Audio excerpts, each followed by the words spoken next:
plane crashes, getting shot 9 times, 15,000 volts of electricity. Rappers have almost died in every way imaginable. Soon I crash, the first thing when I crash is get out the car. Yo, I just got bit by a snake. But starting with one of the most famous near-death experiences in rap history, before 50 Cent was one of the biggest rappers on the planet, he was just a 24-year-old kid from Queens trying to make it. And at the time, he just recorded his debut album for Columbia Records, so things were looking up, life was good. Until May 24, 2000, when he pulled up to his grandmother's house in South Jamaica, Queens. He was sitting in his friend's car right outside, his grandmother was in the front yard, his son was inside the house, when out of nowhere, a car pulled up, and a man walked right up to 50's window with a 9mm. 9 bullets at close range. He got hit in his hand, his arm, his hip, both legs, his chest, and even his face. I mean, one of those bullets went through his cheek and came out of his mouth, which is actually why 50 has that signature slur in his voice to this day. A business thing? It's karma. And after all of that, Mance was rushed to the hospital where he spent 13 days recovering. But here's the craziest part. The guy who shot him, Daryl Baum, was Mike Tyson's personal bodyguard. And 3 weeks after shooting 50, Baum himself was killed. 50 even rapped about it saying, "Homo shot me." 3 weeks later, he got shot down. But after surviving 9 bullets, you'd think his label would be all over him, right? No, Columbia dropped him, shelved his album, and wouldn't even answer the phone. But 50 didn't care, because he went on to release mixtapes that eventually got discovered by Eminem, signed to Shady Records, and dropped Get Rich or Die Tryin', which eventually debuted at the #1 album in the entire world. If 9 bullets couldn't even stop that man from becoming a GOAT, honestly, nothing can. But getting shot 9 times and surviving is one thing. This next rapper almost died after falling asleep. Kanye West was in a California studio producing beats for Beanie Sigel and the Black Eyed Peas until about 3 in the morning. And instead of just crashing at a hotel like a normal person, Ye got in his rented Lexus and tried to drive home. But he was so tired that he fell asleep behind the wheel and crashed headfirst into oncoming traffic. I had to be on TV. My face looks crazy to me now. Y'all probably look at it and think it's normal, but I feel very self-conscious about certain things. Look how my mouth, like, it looks like you can't even see my bottom teeth when I talk. Like, you always see the top teeth, and that's not how I used to be. This crease that I have on the heel, I had this extra, like, skin buildup.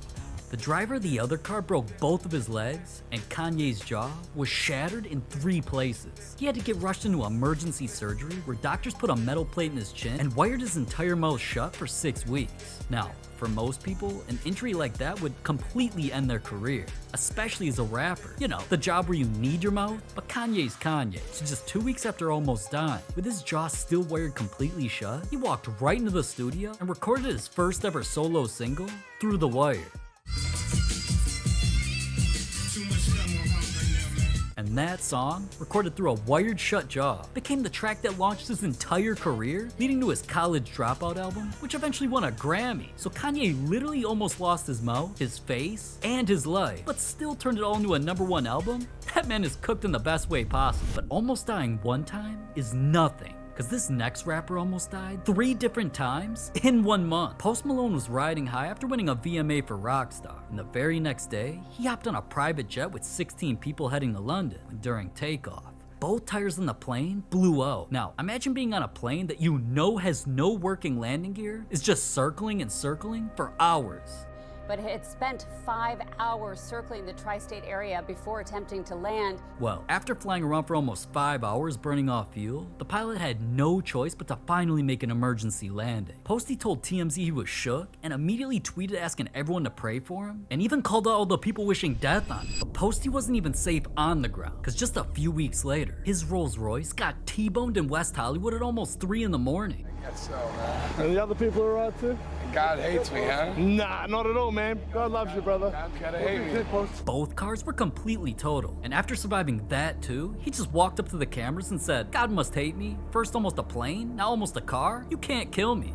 But here's where it gets weird, because on top of the plane crash and the car accident, his house also got broken into by armed intruders, all within the same month. And Post thinks he knows exactly why, because right before all this happened, he He went on a show called Ghost Adventures and opened a cursed box. It's weird because after we opened up this creepy Dybbuk box, I had gotten a car accident, almost had a plane wreck, my house got broken into, all that type of stuff. My boy touched a haunted box and almost died 3 times. That's not bad luck, that's a horror movie. But crashing on a jet ski is a lot harder to blame on a haunted box. Sean Kingston was out in Miami on Memorial Day weekend living his best life. Jet skiing with a girl, everything was cool until Kingston was speeding at about 40 miles an hour and slammed directly into a bridge.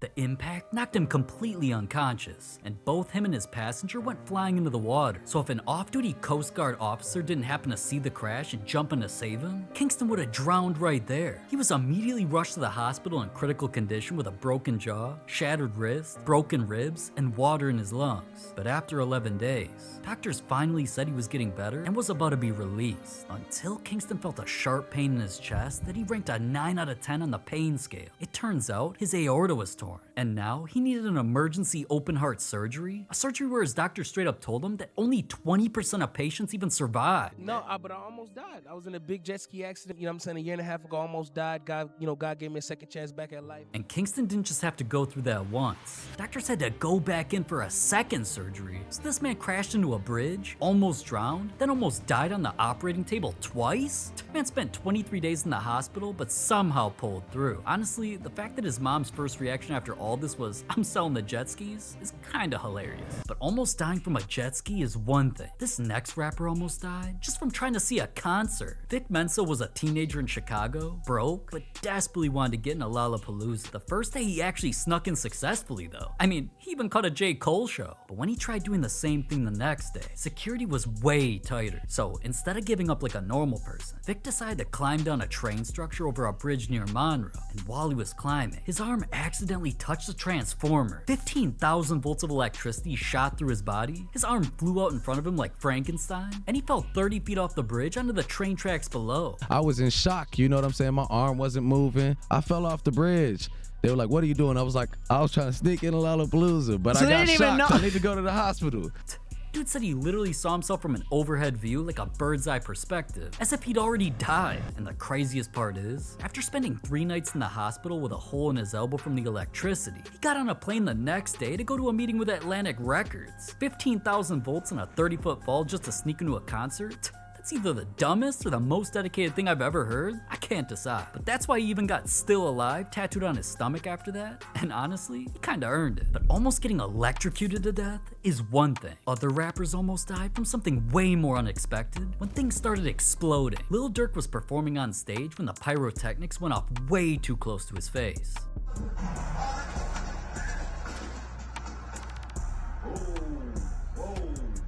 Bro didn't even see it coming. One second he's walking out to perform, and the next second there's an explosion going off right in front of him? That's exactly why I never stand in the front row at concerts. You couldn't pay me enough to do that. But explosions on stage are at least kind of expected, I guess. But Chief Keef almost blew up at his own house.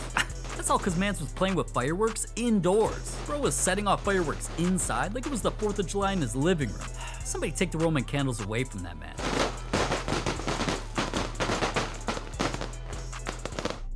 Rappers doing stuff to themselves is one thing. What's even scarier is when it's completely out of their control. Cause Offset was just driving down the road. He had to swerve to avoid a pedestrian standing in the middle of the street and crashed directly into a tree. Soon I crashed, the first thing when I crashed is get out the car. Bro, I ain't know what I hit either. I ain't know I hit a tree until I got out the car. The driver door was jammed from the impact. Now, luckily he walked away with minor injuries, but that car, just look at it, man, was done. And honestly, Offset's accident was minor compared to the wildest near-death experiences that are still coming. From a rapper who got jumped in a sauna, to one who almost gotten eaten alive by a wild animal. And the most emotional story on this list that involves a rap legend who had to save himself as a kid. But first, Tekashi 6ix9ine, yeah, this ugly ass dude, even after snitching on literally everyone he's ever known, Mance was still out in public. Until one day while he was in a sauna room at an LA Fitness, a group of guys ran in and attacked him. I'm by myself everywhere, no security. How many people it took?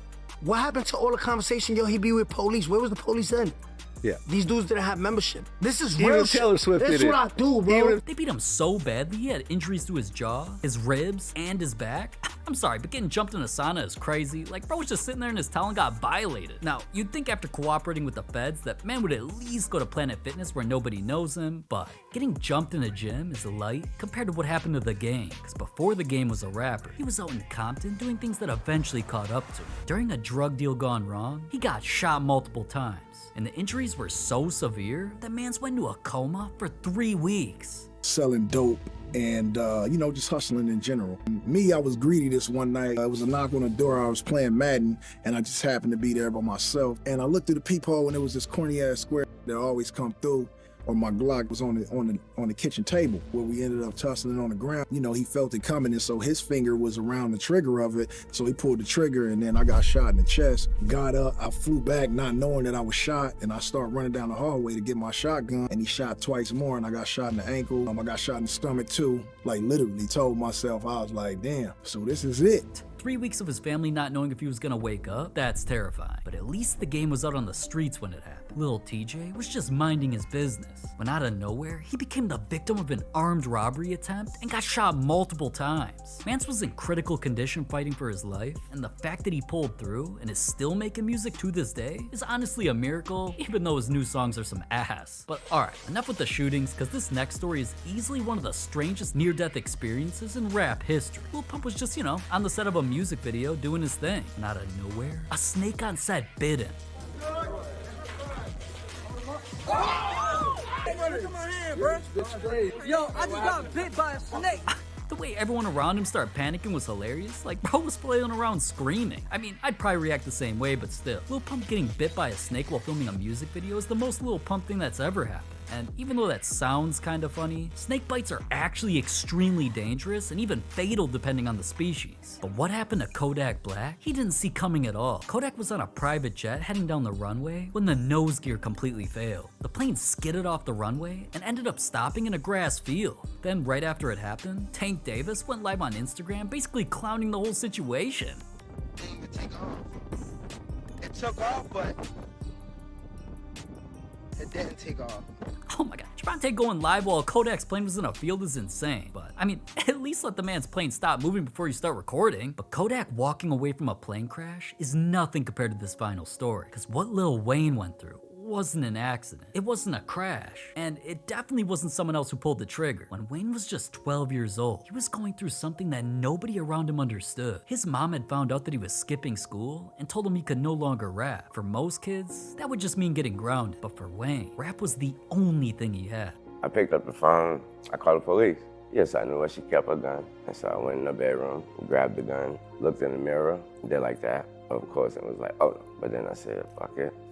I'm looking in the mirror, so you could look through the mirror and the television was behind me. One more chance was on. How I know I had mental health problems was I pulled the trigger. And at that age, with nowhere to turn, no one to talk to, Wayne made the most heartbreaking decision a kid could ever make. He found his mother's gun, called the police first, then shot himself in the chest. For years, he told the world it was an accident, until he finally opened up about what really happened on his album, The Carter 5. After shooting himself, he collapsed on the floor, and by the time the police arrived and broke down the door, most of the officers walked right past him, just looking for drugs. But one man, an off-duty officer Wayne calls Uncle Bob, refused to step over that kid. When he got to the top of the steps and saw me there, he refused to even step over me. One of them yelled like, I got the drugs. And that's when he went crazy. He was like, I don't give a fuck about no drugs. He's like, do you not see the baby on the ground? Uncle Bob picked Wayne up off the floor, put him in his police car instead of waiting for an ambulance, and rushed him to the hospital himself. Then after a few years went by when they reconnected, all Uncle Bob said was, man, I don't want nothing. I just want to say I'm happy that I saved a life that mattered. Wayne says that day actually changed his mom forever. She never tried to stop him from rapping again. Because of that moment, we got one of the greatest rap careers of all time. So if you or someone you know is struggling, please reach out. The Suicide and Crisis Lifeline is available 24/7 at 988. But to lighten the mood a little bit, click this video right here to see how rich your favorite rappers actually are.